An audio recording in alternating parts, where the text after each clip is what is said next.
In the bottom of the longship of Kazuma, Kaeya laid back and watched the night sky above drift by. It was all she really could do. There were no oars on the ship, no rudder. As soon as she had stepped on board, it had lurched suddenly away from the docks, and she understood that when Alrin had told her that the ship would carry her where she needed to go, that he hadn't meant she'd had any choice in the matter. Nothing to be done about it then, except to lay back and think. Normally, the realms of Kaldheim were no more closely linked than the individual planes. If anything, the gulf between them was more absolute, since Kaeya's natural ability to planeswalk didn't allow her to cross between them. Even for the gods of this world, crossing the cosmos was no small task. There were exceptions, according to Igna. Now and then, through mortal ingenuity or random chance, a temporary link between two realms would open. Omen paths, they were called. It was the doom scars people feared, though. Celestial collisions that seemed invariably to lead to calamity. The last time Bredegard collided with Karfell, a frozen land of wraiths and walking corpses, a legion of the undead made it all the way to the Beskir stronghold before it was defeated. Never in recorded history had the Doomscar bridged the realm with Innerstrom, the realm of demons, but the consequences of such a thing were hard to imagine. The last time a single demon had made it to Bredegard, he went on a rampage so horrible that they named the bleakest, darkest part of the year after it. All in all, it sounded like precisely the sort of event she told herself she'd avoid from now on. Come on, stay focused, Kaeya. You've got a possibly extraplanar, certainly dangerous monster to find. Plenty to keep you busy. A soft thump woke Kaeya from a dreamless sleep, and her hand went to the hilt of her dagger before she realized where she was. Wait. Where was she, though? She sat up and winced at a stitch in her back. The longship may have had a powerful artifact capable of sailing through the raw magical energy of the cosmos, but that didn't make it any better as a bed. A thick mist had settled over the water behind her, swallowing up everything but the sound of the tide lapping at the stern. Ahead, the nose of the ship had run up on a mucky bank gnarled with roots. My stop, huh? Said Kaeya to no one. She climbed out, and immediately her boots sunk into the wet, black earth. As she wondered if she should tie the ship to one of the thick roots curling off the edge of the shore, the boat lurched back into the waves, as if it had been pushed. In moments, the longship had disappeared into the mist. Thanks for the ride, she muttered. What exactly would she do if the monster hopped realms again? Well, she'd worry about that later. Grabbing a branch for the leverage, Kaeya climbed off the bank and into the forest. Kaeya had plenty of time in old places. When you specialized in the things that should be dead but weren't, life took you to quite the assortment of ancient tombs and forgotten cities. But never had she been in a wild place that felt so very, very old. Every tree stooped low and grandfatherly. The youngest of them seemed to have already lived a handful of lifetimes. Here and there she came across collapsed stonework, scarcely recognizable under the moss that grew everywhere. Everything seemed a relic of a lost age, a concession to time's final victory. In an hour of walking, Kaeya saw only one intact structure, a towering archway built of stone. It had to have housed the gates of some grand sunken fortress once, or whoever had built this place needed their doorways 20 feet high. The forest seemed to go on forever. All the while, Kaeya searched for a silvery, organic-looking veins of metal she'd seen deep in the cave in Aldergard. I'd take a big, spooky footprint instead, or maybe some claw marks. But there was nothing. No sign that the monster had been this way at all. Kaeya had stopped to rest on the trunk of the fallen tree when she heard the chatter of distant voices. She was back on her feet in an instant. Thank this plane's shiny, glowing gods. Odds were that they weren't going to be as welcoming as the Omen Seekers had been, but she could at least ask whoever it was for directions. Kaeya pushed aside heavily, drooping branches, and ducked under mossy overhangs. Following the sound, finally she emerged into a clearing. At one end was a massive block of worked stone, covered in faded knotwork patterns, and a scaled ridge of mushrooms. The rest of the clearing held a collection of strange and loud creatures. Hunched over, they stood about as tall as she was, meaning they'd probably be a bit taller if they ever stood up straight. All of them were green, some a pale green, some a deeper shade. Some an ugly mottled pattern, with long, dark hair wrapping their bony forms like a shawl, and formidable tusks that clanked together as they opened and closed their mouths. Speaking in a language she didn't understand. Trolls. Hadn't seen any on Kaldheim yet, but there was no mistaking them. And if the Omen Seekers were to be believed, the local variety were a foul-tempered bunch.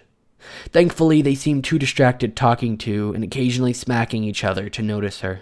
Kaeya was retreating back the way she came, step by careful step, when a figure stepped out onto the massive block of stone. Instead of a troll, it was a man wearing a hood that jingled with discs of gold. At his belt hung a sheathed sword. Around the stone, 4 trolls stepped out from the shadows, bigger than any in the crowd. They were draped in rusty, ill-fitting suits of mail, and all carried weapons of some kind. Clubs, crude axes, broken swords. One of them knocked his axe against the stone block and barked something in a harsh and guttural voice. The chattering in the crowd went silent, and the hooded man gestured towards them with spread arms. "Friends," he said in a low and sonorous voice, "you know my many names. I am called Trickster by some, Rude's Forger by others. Some have called me the Prince of Mischief, some the God of Lies. All know me as Valky, and my first gift to you, the gift of language, is free. Hear my words, understand them. What I have to tell you is of grave importance." A god? Here? At least this one wasn't pretending to be an old man. Although, thought Kaeya, there was something strange about him, something that she couldn't quite place. "A time of great strife approaches. Soon a path will open to cruel and strange worlds, filled with creatures of great avarice and wickedness. If allowed, these savage people will burn the forest of Notvold to the ground. They will put the proud clans of Trollkind to the sword." Silence and the occasional nervous clacking of teeth were all the response he received. "These foul invaders wish to—" He paused as if seeking the right words. "They wish to seize the treasures from your warrens." At that, the crowd exploded with angry shrieking. Valky allowed a few moments of this before waving his hands for quiet. When no one was forthcoming, one of the big armored brutes cracked a troll in the front row with his club, and the crowd went silent again. "There is but one solution to this. The clans of Notvold must attack first. Too long have you been divided by petty rivalries. Strike as one, and none shall be able to stop you." Then Kaeya realized what she was seeing. Valky glimmered. It was subtle at first, very different from the overflowing radiance that had spilled from Alrun. Easy to miss, but Kaeya had hunted insubstantial enemies for a long time, and she was used to spotting subtle currents of energy. What she was seeing was an illusion, and Kaeya knew there was just no way she was seeing an illusion created by the God of Lies. Quietly, Kaeya ginned up a spell. Nothing fancy, a little purification, a little seeing beyond the veil, throw in a bit of wind, and she blew gently towards Valky, little motes of white light exiting her pursed lips. The spell tumbled forward, air swirling around it, whipping into a gale that blew off the manes of the troll crowd to and fro. When it swept over Valky, it seemed to strip the Valky right off of him. In place of the God of Lies stood a red-skinned man with 2 prominent horns and a very surprised expression on his face. "Who dares to? Show yourself!" he spat angrily. Bad idea, thought Kaeya. But then again, how good had any of her other ideas turned out to be so far? She stepped out from behind her tree. "Probably thought you could get away with a sloppy illusion, right?" said Kaeya. "Dumb trolls won't know the difference. Bad luck for you, Tibalt." The corner of his lips rose in a grin. The expression didn't seem to dampen any of that anger. "Sharp eyes on this one. Have we been acquainted then?" "Nope, but what is it they say? Your reputation precedes you." Oh, she'd heard plenty of stories about the devil planeswalker, and none of them were good. "You're too kind. And to whom do I owe the pleasure?" "Name's Kaeya." Rings a bell. A sneak and a thief. If I remember correctly, a killer. Quite the accusation coming from you. What are you doing here?" Tibalt shrugged. "I could ask you the same question. We planeswalkers are meddlers by nature, aren't we? But, as you can probably tell, I happened to be in the middle of something before you so rudely interrupted, so if you'll excuse me—" "Kill her!" The gathered trolls looked between her and Tibalt, uncertain. The big ones by the stone block showed no hesitation, though. Loping like animals, they bull-rushed their way through the crowd, sending smaller specimens flying. The first ones to reach Kaeya swung his axe at her with both hands, bellowing madly. It went straight through the phase section of her body, its momentum carrying him forward as he tumbled and tripped over a root. The second jabbed at her with a rusty, ancient-looking sword. She sidestepped it and shoved him hard. Just as he hit the massive tree next to her, she rendered him momentarily incorporeal. The result, when he phased back in, was an ugly tangle of green limbs sticking out of the trunk, like hideous branches. The last two hovered on the edge of the crowd after that, clearly rethinking things after what had happened to their comrades. "Yeah?" said Kaeya. "I wouldn't." The trolls glanced at each other. A moment later, both dropped their weapons and ran. She looked up at him just in time to turn and run into the woods. "Jerk's really gonna make me chase him." She followed him through the tangled knot of trees. Tibalt had a head start, but he couldn't turn his body insubstantial at will. Slowly but surely, phasing through fallen trees and crumbling stone archways, she gained on him. Finally, in an open stretch of land between a series of mossy hills on one side and a few rickety wooden structures on another, she cut him off. He bent over to catch his breath. "You run like the devil," he said, laughing and wheezing. "We done?" said Kaeya. "Tell me what you're doing here. What do you get out of riling a bunch of trolls? What's in it for you?" "My dear," said Tibalt, giving her a look at his many sharp teeth, "chaos is its own reward, and nothing puts a smile on my face like a bit of mayhem. But I can't see how it's any of your business. This isn't your home, and these aren't your people." The thought had occurred to her. Yeah, but she did have business here. There's a monster in Kaldheim, something from outside the plane. You wouldn't have anything to do with that, would you? Tibble cocked his head. "A monster? Why, I'm shivering in my boots. I positively must find somewhere to hide. Let me just..." "You're not going anywhere, and your troll minions aren't around to help this time. Not like they were able to slow me down." "Oh, clearly not," said Tibalt, grinning in a way that made Kaeya uneasy.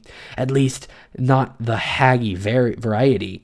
You proved yourself quite capable of dispatching them, but as far as their cousins, the Torga, well, I like their odds a bit better." He held 2 fingers to his mouth, and then gave the loudest, most shrill whistle Kaeya had ever heard. She clapped her hands over her ears and bent over, wincing. After it had passed, Kaeya glanced around frantically, ready for a legion of trolls to charge her out of the woods. But there seemed to be nothing but rolling, grassy hills, and those collapsed structures shot through with wood rot. "Looks like your big, bad troll friends aren't showing up," said Kaeya. "Now let's..." A rumbling underfoot cut her off, and the hills closest to Tibalt got about a foot tall. His grin climbed a few inches, too. "Actually," said Tibalt, "it looks like your eyes aren't as keen as you believed them to be." One after another, they pulled free of the earth, showering the clearing with clumps of black dirt. On one side of her, the wooden structure seemed to collapse in reverse as a behemoth form pushed itself out of the ground, shaking loose errant pieces of wood. They were massive, 20 feet tall at least, the bony ridges along their body resembling nothing so much as features of the landscape. Of most keen interest to Kaeya were their fists, each one roughly the size and shape of a boulder. In their long, lank hair grew mosses and grasses. On the one that had emerged from beneath the wooden structure, planks and beams hung off of it like primitive armor. Set deep into their geological faces were pinprick red eyes. One yawned as it rose, revealing a mouth of yellow, twisted fangs. "Torga trolls, you see, simply hate being woken from a deep sleep," said Tibalt.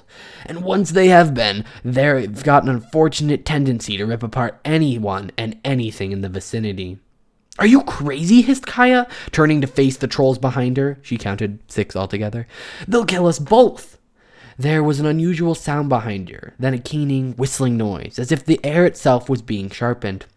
She turned back to see that Tibalt had drawn his sword. It was a marvel that was plain. Forged from some kind of glass, it seemed to contain a shifting spectrum of color she had only seen once before, spilling off Alrund himself. Next to Tibalt was a hole in the world.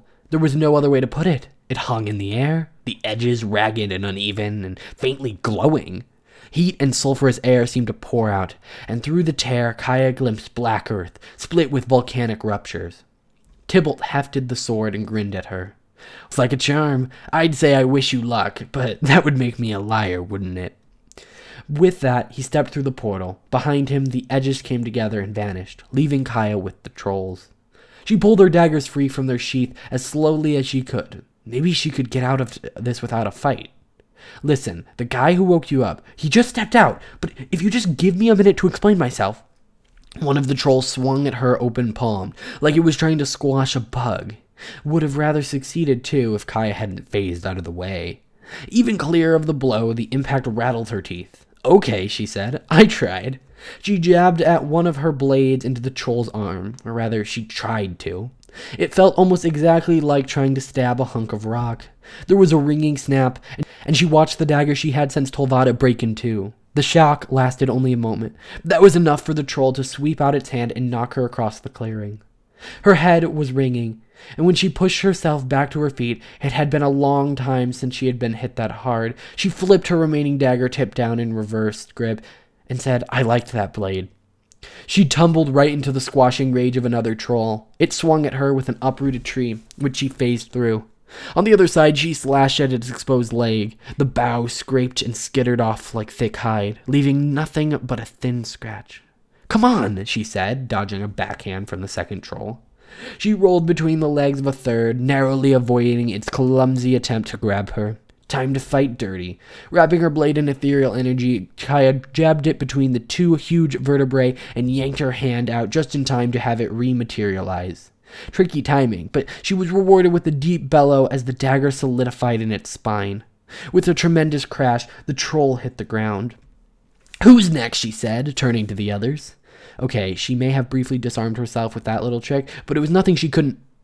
Pain exploded along her left side, and she was tumbling, rolling across the ground. The troll she had just put down, the one who had apparently swatted her, was lurching to his feet. She could see the scratch she'd put on his leg closing up. They heal too? She thought in between the waves of nausea. Why did everything on this plane heal?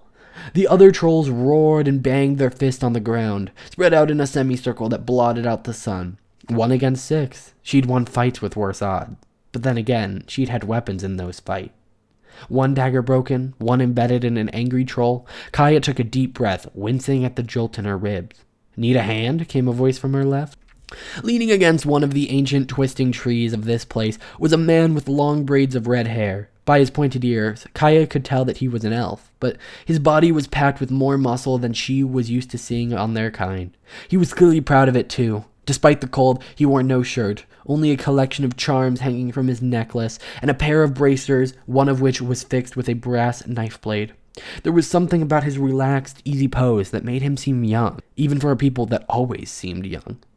How long have you been standing there, she said. Long enough to see that you're not faring too well. Not that I blame you. A Torga troll is no easy opponent, let alone 6. Lucky for you, I happened to be passing by. That irked her. For a moment, Kaeya turned away from the approaching trolls who still had every intention of smashing her to paste. Listen, kid, get out of here before you get hurt. I can handle it myself. I'm not so sure about that. After all, you've lost both your blades while I still have my secret weapon. Oh, that thing on your wrist? Oh no, I meant this. He tossed up a small flat stone, caught it, made it tumble over his fingers. Kaeya blinked. That's your secret weapon? A rock? He only smiled and strolled towards the trolls as if he didn't have a care in the world. Hey, watch out, she shouted. Stupid kid, making her save them both. Now she couldn't just run. She moved towards him, preparing to phase him out, but there was a lot of distance to cover. The trolls, it appears, were equanimous. They were just as willing to tear this new opponent apart. As he came closer, one of them swung a mud-covered fist. He stepped out of the way without breaking pace. He was quick. She'd give him that. Even without the ability to turn insubstantial, catching the elf seemed an impossibility for the sluggish trolls. They'd slam the ground where he'd stood a while. He'd dance to the side. They'd clap their hands together where he'd been a moment before, and he'd backflip away. It was like trying to catch smoke or bottled lightning. More than once, Kaeya thought she saw him linger a moment longer than he needed to, letting a blow from his foes miss by inches instead of miles. A show-off, then. Meanwhile, a transformation was happening. In the fist that gripped the rock, the skin of his arm and hand appeared to be growing polished and hard, turning almost exactly the same gray as the stone. As one of the trolls tried to stomp the nimble elf into the bedrock below the hill, he leaped suddenly forward. He didn't strike the creature with that brass blade fixed to his arm, though. He only touched the creature on the leg with his new stone hand.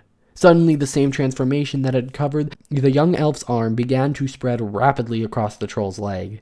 Its green-gray hide, already pitted and craggy, changed to rough stone. The rock moved in a ripple up its torso, creeping ahead with alarming speed. The lumbering creature had enough time to drop its tusked jaw open in surprise before the waves of stone swept up to its face, the expression of surprise freezing in place. The troll with the tree swung it towards the elf in a wide arc. He vaulted straight over it, angling his body between the two whip-like branches and tucking into a roll on the other side. He placed that stone-gray hand on the elbow of the troll. In moments, the whole creature was rock. He dodged another blow, turned another troll to stone, and another. It took less than a minute from beginning to end. When they were all defeated, the elf stood with his hands on his hips, staring proudly at the towering statues, as if he'd carved them himself. He looked so self-satisfied. Kaeya hated to admit that she was impressed. "Not bad, kid." She looked at her, his expression going sour. "Would you stop calling me that? What should I call you, then?" "Tyvar Kell, Prince of the Elves of Skemfar, greatest hero in all the realm, your personal savior." "Tyvar, then," she said, trying not to roll her eyes. "I'm Kaeya. I appreciate your help, but what's a great hero like yourself doing out in the middle of the woods? Any chance you were following me?" "Not you, Valky." "He's not Valky," said Kaeya, walking over to where her blade had snapped. She slipped the metal end into the sheath, the hilt she'd hung from her belt. "His name is Tibalt." Which of these trolls had her other dagger been embedded in? It was so hard to say now, especially because they were all statues. So she swept one hand through, probing carefully. It was all stone all the way through, and she swore under her breath. "Yes, I'd gathered that, thanks to your handy dispelling. I'd been suspicious of him for some time, though. Not long after he came to see my brother in court. I don't know what lies he told Harold, but ever since that visit, the elves have been preparing for war. There are rumors they mean to march against the gods themselves." She turned just in time to see all the bravado and swagger he'd had before absent. He looked young and worried. A moment later, he'd straightened up, but not quick enough for her to miss it. If Tibble was messing with his people, she guessed she couldn't blame him for being a little concerned. "But how the legions intend to cross the realm of the gods, I don't know," he finished. "Oh, the ancients. The Doomscar. Alrin said there was a Doomscar coming," said Kaeya. At that, Tyvar looked as surprised as the troll statue behind him. "A Doomscar? And you heard this from Alrin himself?" "Yeah, nice guy. He lent me a boat. And this Tibalt, he's an enemy of yours?" "Certainly not a friend. I don't know what he's up to, but it's trouble one way or another." "We'll pursue him together, then. Clearly you need my help," said Tyvar, smiling at her in a way that hadn't yet failed to piss her off. With an attitude like that, she thought, this kid's gonna get himself killed. Not like that was her problem. "Listen, I've got other business. I can't go after every villain that rears his ugly, horned head. Besides, I don't even know how we'd follow him." "What do you mean?" "He used a sword to open some kind of portal." "Did you see anything, though, through it on the other side?" said Tyvar. "Not much. It was only open for a second," said Kaeya, trying to think. "I remember seeing fire, though, and the ground looked like it had been charred black." "Immersturm," said Tyvar. The name dropped into her stomach like an iron weight.